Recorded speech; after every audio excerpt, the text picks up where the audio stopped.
The United Kingdom says Nigeria's policies towards eradicating corruption is on track. Paul Arkwright, UK ambassador to Nigeria, said this at the 2018 Open Government Partnership (OGP). Nigeria's Vice President Yemi Osinbajo at the event also explained strategy implementations by government to ensure that recovered loot are put in a transparent use for the people. Nigeria has been faced with the challenge of effectively utilizing its resources to support equitable economic growth, effective service delivery, and social cohesion. One of the major reasons for this is lack of openness, transparency, and accountability in governance. This is why President Muhammadu Buhari joined the Open Government Partnership in 2016 to provide an international platform for domestic reformers to make their governments more open, accountable, and responsive to citizens. At the 2018 OGP Week, corruption, transparency in government, partnership between government and civil society groups are the focus of discussion. Nigeria joining the OGP sends a strong signal that it sees an inherent value in openness and in civil society and government working together. This is also a strong national and global message on your commitment to tackling corruption. The diplomat said the Nigerian government has shown commitment to openness in governance, strengthening institutions and public participation in democratic governance. Nigeria's progress has been very commendable.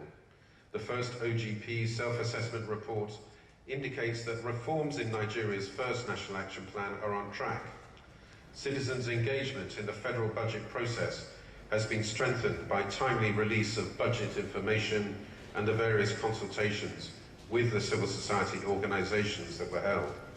Nigeria's Vice President Yemi Osinbajo believes efforts by the present government is yielding positive fruits in every sector of the economy and in civil service. This position was also re-echoed by the Secretary to Government of the Federation, Boss Mustafa, who said most of the figures released by international agencies rating corruption in Nigeria is not the true picture of the situation.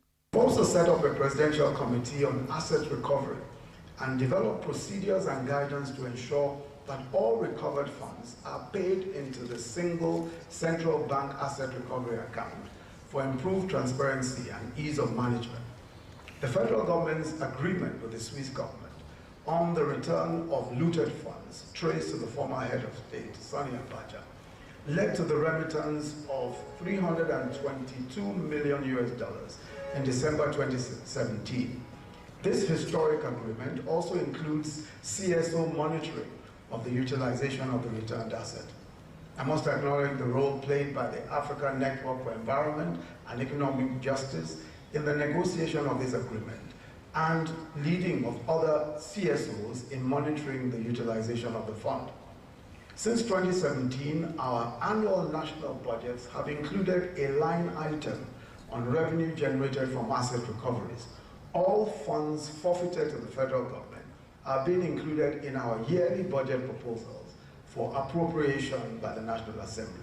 The government is waging an unprecedented fight against corruption through asset recovery, prosecution of acts of corruption, instituting new socio-economic system and culture, as well as rebuilding anti-corruption institutions to prevent future recurrence.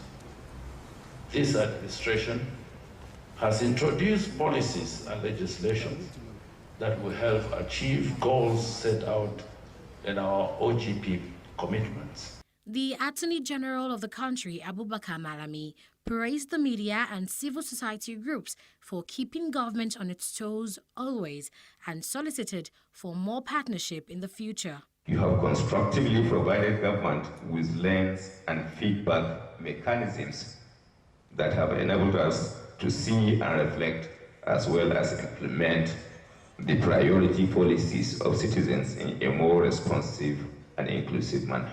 96 countries, including Nigeria, signed up for the implementation of the Open Government Partnership. TV360, Lagos.